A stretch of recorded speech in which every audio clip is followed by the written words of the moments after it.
Coach Deborah has a passion and purpose to assist young men, ages 15 to 24, to overcome obstacles and build their best lives.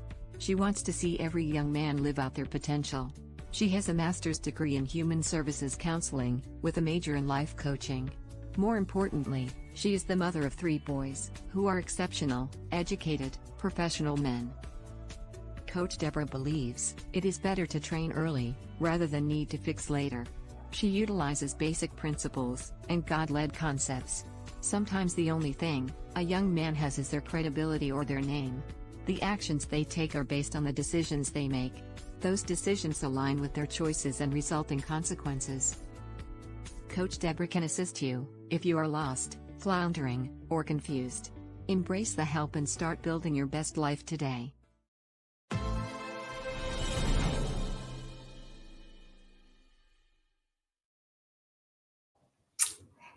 Good evening, and welcome to Thursday Live of Coach Deborah. I am here. I am ready. Can you believe it is already November the 2nd? My goodness. Before long, we will be enjoying Thanksgiving dinner with family and then Christmas. Oh my goodness. Well, thank you all so much for tuning in today. I hope you have had a fantastic week. Since we have a new month, of course, we have a new theme. And our theme for this month is Reach Out for Gratefulness. Reach out for gratefulness. We all have so much to be thankful and grateful for. So we're going to be highlighting that all of this month. So I am just delighted to be able to start out today with that. But before we get started, please make sure that you like, share, and comment during the session. But when you like, that lets me know that the content is something that you are enjoying.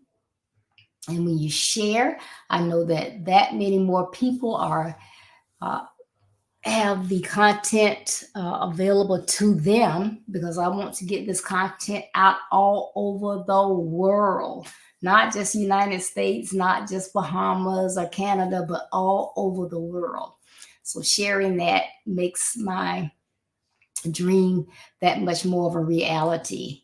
And then comment, let us know that you like the material. There's something else that you would like us to discuss. And help me with those Facebook ratings. I appreciate it so much. Okay, today, starting with our gratefulness, reaching out for the gratefulness. My topic is I'm grateful for the small things. I'm grateful for the small things. We often go along our busy days and we miss some phenomenal gifts.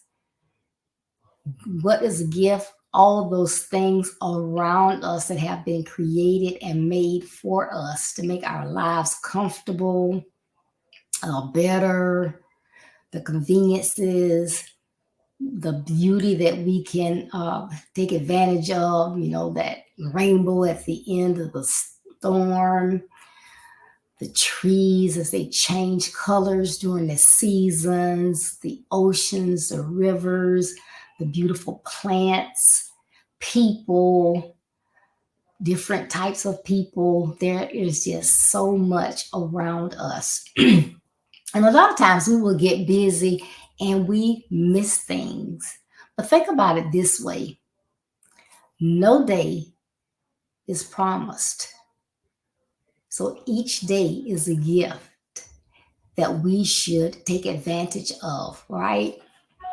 More importantly, we just take so much for granted that we need to take the time to not rush through everything, but to take the time to stop and see everything in and around our lives.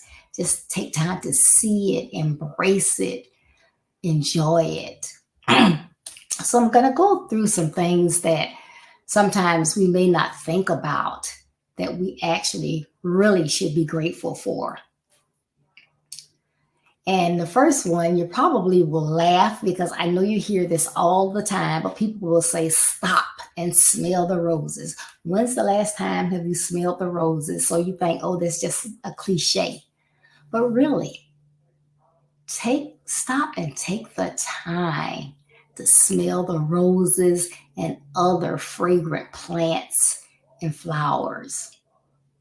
You be me rushing, you come out of the house, you jump in your car, the Uber, whatever, and you're not noticing anything around you. But the flowers do have a very nice fragrance to them. But you have to take the time to realize, what is around me. Oh my, this plant just blossomed. Oh, I smell it. It smells so different than it did last week. Oh my, gardenias. Oh, I like the smell of those. Whatever it is. And then some of your plants are so beautiful. Peace lilies. I love peace lilies.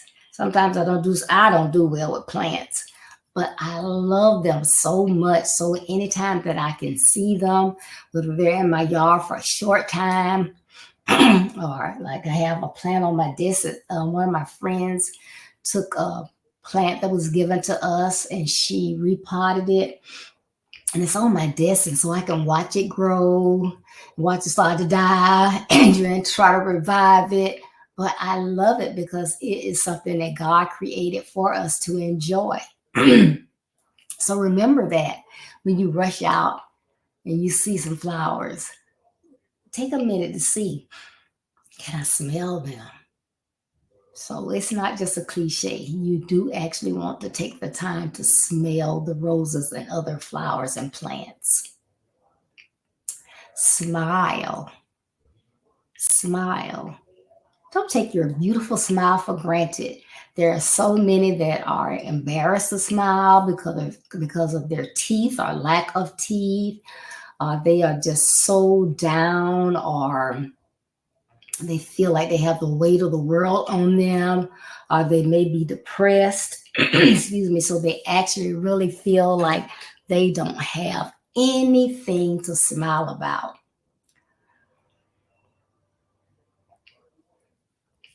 So, just think, if you just came out of your home, you got something to smile about. If you just had transportation somewhere, you just had something to smile about. If you were able to walk out of your home, you have something to smile about. If you can see your home, you have something to smile about. We just take it for granted, right? And then when you see that person that's not smiling, you can smile. And it's hard. I know people they are going through things. There are a lot of people that are depressed, are going through anxiety, but it's really, really hard to see someone smile at you and you not smile back. So if nothing but 5 seconds, 10 seconds, 30 seconds, or a minute that you take their minds off of what may be bothering them to return that smile, or think about, hey, someone smiled at me. It's worth it. It's something to be grateful for. When's the last time you smiled at a stranger? When's the last time that you just smiled just to be smiling? A lot of times I'm at home, I work from home, so I'm home alone. But I take the time, and sometimes I'll think, okay, what does my facial expression look like right now? And I'll make sure I'm smiling. Because you know what they say about when you don't smile, you have to get wrinkles in your face. Okay, another one. When you go outside, we always say, oh, it's so hot. Oh, it's cold. Oh, the wind's blowing, or something. We'll find something to complain about, but think about the privilege of having the breeze on your face. Some people are in prison, they're locked up, they only get to go out at certain times of the day. maybe once a day. They may be in solitary confinement and they don't get to see outside or be outside for for a good bit because they are they're in solitary confinement and they can't come out. They may be in there for a week, 2 weeks, a month, depending on what they did. So it is a privilege to be able to be outside and feel the breeze on your face. You're out, you're about, it's nice. You have that freedom, first of all. Just think about all the people that are afraid. Like we have war going on in different parts of the world. People are afraid to even go out because they may be captured. They may have a good hiding place and they are afraid to go out. They can't even feel the breeze of the sun or anything on their faces because they are afraid and they're trying to stay in. So we have to think, oh, I've taken that for granted. That's something that I am so grateful for. I can go outside. I'm free to go outside. If you've just joined us, we have our first topic of November today. Our theme is reach out for gratefulness. And our first topic is I'm grateful for the small things. And right now, I have this little rasp in my voice, but I'm grateful that I can talk because sometimes people lose their voices. They may be temporary or it could be permanent. They can be in an accident. They can have a disease or illness or whatever, and it can take their voice away. So again, you have to stop and think about these things to be grateful for. And I mentioned this one briefly earlier, but creation, when you go outside and you see those flowers and those plants, but just think about it. God took the time to create the plants, the trees, the flowers, the animals, the daylight, the darkness, the land from the water, the fish and the different animals in the oceans, all the other different animals of all kinds, the birds, the fowls, the humans, all of those creations. We get to talk with people. We get to have interactions with others. We get a chance to sit out in our yards and look out our windows and see trees and flowers. We have an opportunity to go outside and either see the sun rise or the sun set. We can go out in the evenings and night and see the moon in its different varieties, a quarter moon, a half moon, a full moon, no moon. All so awesome. These creations that we have to be grateful for. We even have someone has made a telescope so that we can even get a closer view of all these things that have been created, the stars in the sky. Oh my goodness. Just so many things to be grateful for.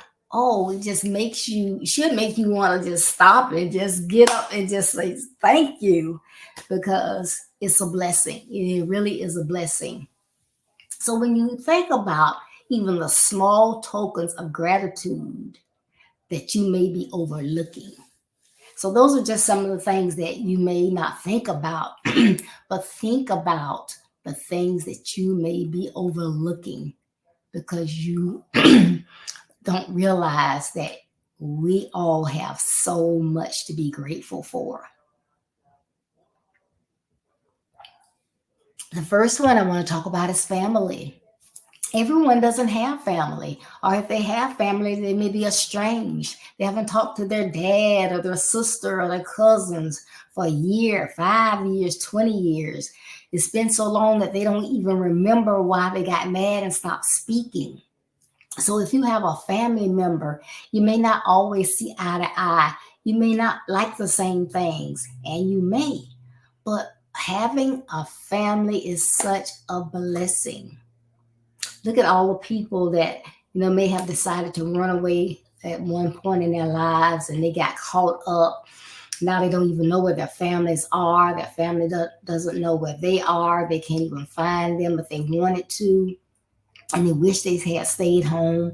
Look at the prodigal son, how he felt when he went out and he wanted to be on his own. He wanted to be Mr. Big Man and have his inheritance before his dad died.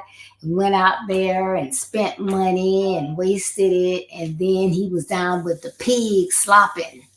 He was so overwhelmed to be able to go back to his dad. He didn't care if he had to work for his dad or whatever. He just wanted to go back to family. Are you overlooking that part of your life that you have to be grateful for? Your family. Oh my goodness. And those of you who have your parents living, you are so blessed. My parents have been gone for a long time, long time. My mother's been gone since 1993. My dad's been gone since 1998. So I don't have them to call or hug or tell me that they love me or anything like that. So if you have family, be grateful for that. Are you overlooking that? Pets. I talked about God and He creating all these animals. What if He had not created these animals? People have, all types of pets. I guess the most popular would be our cats and our dogs, but people also have lizards and birds. Some people even have exotic animals that they're not even supposed to have, like lions and tigers or what have you. Snakes, they can have snakes, but alligators, but you can have pets because God created them for us to enjoy. And think about your pets, how much you love your pets. You love to pet them when you're there by yourself. You don't want to feel like you're talking to yourself, so maybe you talk to your pet. And I just keep, so y'all can pray for me because I keep begging and asking for a pet. I want a little Maltese, but my husband won't get it for me because he don't want an inside dog, but I want one so bad. But anyway, if you can have a pet and you enjoy your pet, or you love your pet, or your pet's your little child, just think about how your life will be without your pet. And so you should be grateful as well. And then, we have the seasons. And so we have all the different weathers. But most time people complain when we get rain. And I can look at that two different ways. Okay. So I can say, okay, we complain about the rain. But if we did not have the rain, what would we do with our plants and our beautiful flowers? They need water to survive. So they get most of that from rain. Yes, you could water them, but you need rain to refill maybe the retention ponds. We need rain for different irrigation systems. We need rain for lots of things. And, people in some countries, that's a mode of survival for them is the rain. So when I look at that part of the rain, then we have rain, but then we have the sun to look forward to because we know that sun is going to come back out. And then a lot of times when we have that rain that we may complain about, that sun pops out, oh my, you look up in the sky and you see a rainbow. So without that rain, would you have that rainbow? How beautiful is that rainbow? Gratefulness, right? And then when I said I look at it a couple of different rains, you could also look at that rain as rain in your life, those down times in your life. You feel like something is just pouring and weighting you down, and you don't like that. So we'll say the rain is that storm in your life. But no, rain doesn't last always. So that storm is not going to last always. Sometimes, even though it's raining, if you look in a certain place or you get to a certain spot, you can see the sun trying to peep out. And then if you go long enough, if you're driving, you drive out of that storm. So just think about, you're not going to always be in that storm. Be grateful that you're going to eventually come out of it, and you're possibly going to be a whole lot better. So that's two ways you can look at the rain and those things that we overlook and we forget. Excuse me again. And then the wind. Remember, not everyone lives in air conditioning. So some people live in hot, arid, humid areas, and they would die to have some wind. And we say, oh, the wind's blowing, it's blowing my hair. I just had my hair done. Wait a minute, wait, got to get part together, got to get my part together. And we're complaining about the wind. Oh, it's blowing my dress. Oh, my I'm trying to have a picnic outside. I'm trying to have a party outside. The wind's just blowing, and we're just complaining, oh, can the wind die down? Think about some of those biblical times when they didn't want the wind to die down. The wind might be blowing some of the germs out of the air. And again, people in other areas of the world need that wind. They are just so ecstatic to have a cool breeze because they don't have the luxuries that we have. And then, of course, food. Sometimes we just eat. We eat what we want. We waste food, whatever, but we're not thinking about all of those people that don't have food.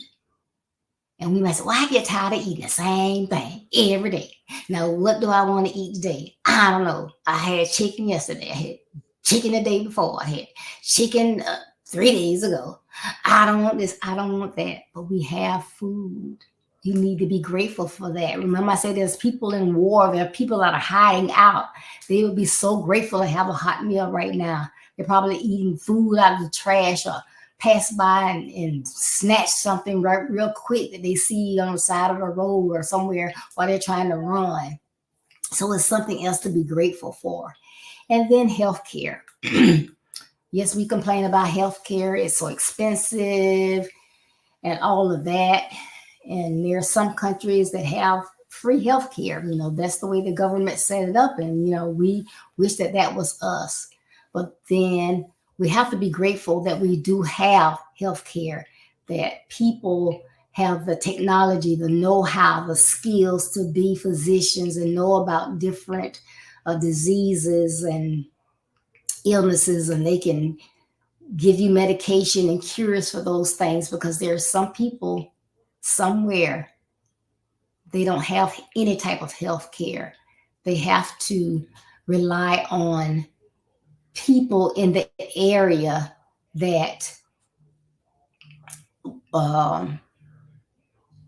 may know something to get rid of a fever, or they see a rash or something that they can get rid of it or whatever, but they don't have health care as we see it. So it may not be perfect for us. It may cost too much as far as we're concerned. It may not be, we might not understand why we have to pay this deductible, why we have to pay this co-insurance, why we can't go to the doctors that we do. But be grateful that we do have health care. So I know that was a lot of things, but I think that I brought out a lot of good tidbits on things that may be small in your eyesight. Maybe they're not, but we take them for granted. And we never stop to say, thank you. I'm glad I have this, because there's someone that wish they had what I have, but they don't. So if you were late tuning in, maybe you should go back and listen to this and share it with others, because this is a great month to be grateful. We should always be grateful, but I think the month of November, it's a beautiful time of year, and it's a time when families get together, and that's one reason that we should be thankful that we do have family together with. So it's a great month to be grateful. So make sure that you share this. You may even want to go back and look at it yourself, but take the time to think about all those things that you can be grateful for, big and small. And I hope that you did enjoy this today. And I'm so grateful because guess what we have coming up, our Grateful Conference. This is going to be our 4th annual Grateful Conference this year. Yay! And I am super excited. It begins on Monday, November 13th and runs through Thursday, November 16th. We have 4 speakers, and when I tell you they are ready, when I put out the word back in January, who wants to participate in my different events, guess what went first? The Grateful Conference. Oh, I love that. I want to be a part. So I'm excited to have our speakers that we have this year. We have on Monday the 13th, Anita Cummings. On Tuesday the 14th, we have Jocelyn Charles. On Wednesday the 15th, we have Minister Carol Crockett. And closing us out on Thursday the 16th, we have Pastor Coach Ricardo Miller. So as you check out my website, www.buildyourbestlife.org, you'll see it on my calendar of events if I was going too fast. So make sure that you write it down so you can check it out and be with us, because I know it's going to be phenomenal. I cannot wait. But also, as you visit my website, check out the blog that comes out each Monday at 10 a.m. And the services that I offer, I'm a life coach, so I do consultations, coaching, speaking, webinar speaking, and as well, I wrote a book entitled Build Your Best Life. It is about your life, your actions, and your credibility, overcoming obstacles to build your best life. It's a great book. It is for everybody, whether it is something in your life that is holding you back, or there's someone that you want to encourage, like our young men. Go on my website, order your book. You'll get your autographed copy right away. If you prefer the Kindle version, you can go on Amazon.com and get your, Kindle version. But however you get it, I'm sure that you will love it and you will benefit from the book, Build Your Best Life. Reading when you read, that's a gift that keeps on giving, right? Make sure that you tune in Saturday morning at 9:30 a.m. Eastern Standard Time for Saturday Morning Live. Our topic is going to be, I'm grateful for all you do. Yes, I'm talking to you. I'm grateful for all you do. So please tune in this Saturday at 9:30 a.m. Eastern Standard Time. I appreciate you all taking the time this Thursday to be here with us, because you could have been anywhere else, but you decided to join us here on Build Your Best Life. And Build Your Best Life is our business. That's not a slogan, it's our commitment. I love you, be blessed, stay safe, and I hope to see you Saturday. Bye-bye.